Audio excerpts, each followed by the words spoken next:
دماغ میں گندا خیال آیا اور پھر شرمگاہ سے ہلکا سا پانی نکل آیا تو غسل فرض ہوگا یا نہیں؟ میرا نام ارم ہے۔ دیکھیے، بعض مرتبہ ایسا ہوتا ہے کہ کچھ ذہن کے اندر وسوسے پیدا ہوتے ہیں، کچھ گندے خیال آتے ہیں جس کی وجہ سے ان کو ہلکا سا ڈسچارج ہوتا ہے۔ تو اس کنڈیشن میں غسل کا حکم کیا ہوگا؟ غسل فرض ہوگا یا نہیں ہوگا؟ یا اگر کوئی روزے سے ہے تو اس کے روزے کا کیا حکم ہوگا؟ کیونکہ اس ٹائم روزے بھی چل رہے ہیں۔ تو اگر ایسا کسی بندے کے ساتھ، مرد یا عورت کے ساتھ ہو رہا ہے تو اس کنڈیشن میں کیا کرنا چاہیے؟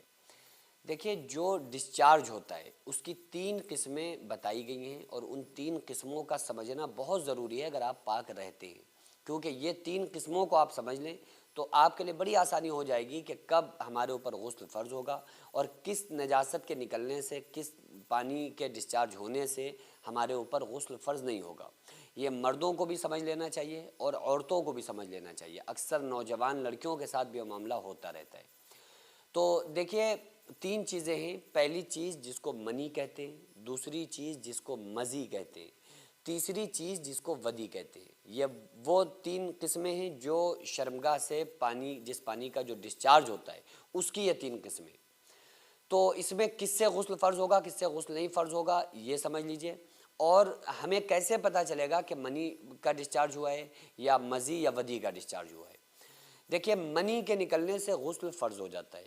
منی اس غلیظ گاڑھے ڈسچارج کو کہتے ہیں جو عام طور سے ہسبینڈ اور وائف ایک دوسرے سے ملاقات کرتے ہیں، اس کے بعد جس کا اخراج ہوتا ہے جس پانی کا، اس کو منی کہتے ہیں۔ یا کوئی انسان خود اپنے ہی ہاتھ کے ذریعے سے زنا کرتا ہے اور خود کو خود سے ڈسچارج کرتا ہے تو وہ اس کو منی کہتے ہیں۔ اچھا، ان مسائل کو کھول کر واضح طور پر بیان کرنا یہ علماء کی ذمہ داری ہوتی ہے، اس لیے میں ان مسائل کو چاہتا ہوں، کوشش کرتا ہوں کہ بڑے آسان الفاظ سے آپ کو سمجھا سکوں، کیونکہ میں ایسے الفاظ میں بھی بیان کر سکتا ہوں جو آپ کو سمجھ میں ہی نہ آئے۔ میں عربی میں بھی بول سکتا ہوں، لیکن اس کا مطلب کیا ہوگا جب آپ کے ٹھیک سے سمجھ میں نہ آئے؟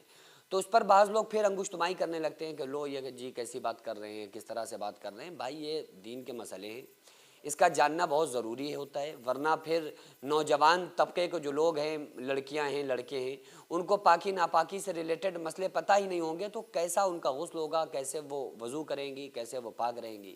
تو اس لیے میں کوشش کرتا ہوں کہ ان الفاظ سے آپ کو سمجھائیں جس سے آپ کو اچھی طرح سے سمجھ میں آ سکے۔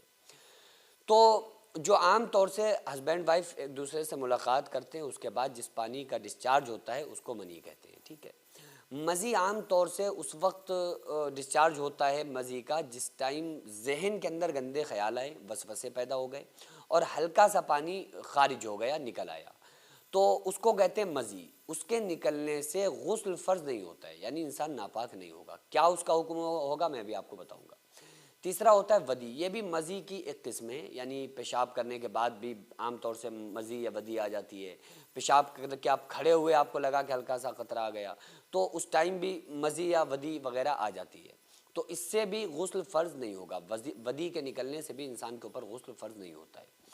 اب اس کنڈیشن میں حکم کیا نافذ ہوگا؟ دیکھیے، منی کے نکلنے سے تو غسل فرض ہو جائے گا، تو اس کنڈیشن میں مرد ہو یا عورت، لڑکے ہوں یا لڑکیاں، ان کو غسل کرنا چاہیے، غسل کرنا پڑے گا۔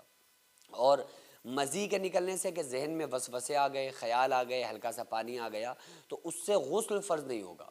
اتنا ضرور ہے کہ جس کپڑے کے اوپر، پائجامے کے اوپر، شلوار کے اوپر یا انڈر ویئر کوئی پہنے ہوئے، اس انڈر ویئر میں وہ نجاست کے اثرات لگ جائیں تو اس کپڑے کو باڈی سے دور کرنا یہ ضروری ہے، یا باڈی کے جس حصے پر اگر وہ مزی کے قطرات لگ جائیں تو اتنی جگہ کو دھونا بھی لازم ہوگا۔ یہ ضروری ہے کہ اتنی جگہ دھوئی جائے۔ ہاں، کوئی انسان وضو سے تھا اور باوضو انسان کوئی تھا اور اس کو مزی آ گئی، مزی کے قطرے آ گئے، تو اس کنڈیشن میں اس کا وضو ٹوٹ جائے گا، غسل اس کے اوپر فرض نہیں ہوگا۔ کپڑے چینج کر لے، دوبارہ سے وضو کر لے، باقی کوئی مسئلہ نہیں۔ ودی کے نکلنے سے بھی غسل فرض نہیں ہوتا ہے، انسان ناپاک نہیں ہوتا ہے۔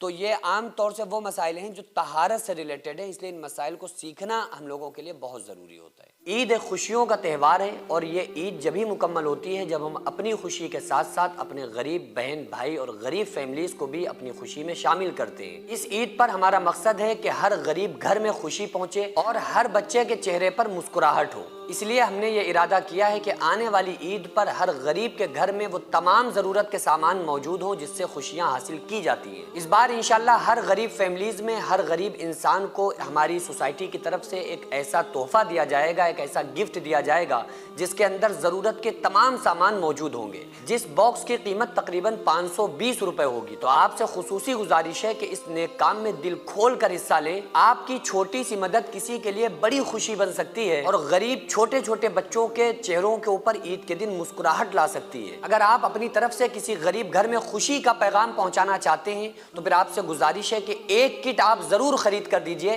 جس کی قیمت 520 روپے تقریباً ہے۔ اسکرین پر جو سوسائٹی کا اسکینر آپ کو نظر آ رہا ہے اور جو اکاؤنٹ نمبر نظر آ رہا ہے، اس اسکینر پر یا اس سوسائٹی کے اکاؤنٹ نمبر پر آپ لوگ زیادہ سے زیادہ تعاون کریں، 2 4 6 لوگوں کی ضرور مدد کریں تاکہ جو غریب فیملیز اور ان کے بچے ہیں جب ان کے چہروں پر خوشیاں آئیں گی تو انشاءاللہ تعالیٰ جو ان کی دعائیں ہوں گی وہ ہم تمام لوگوں کو دنیا اور آخرت میں کامیاب بنا دیں گے۔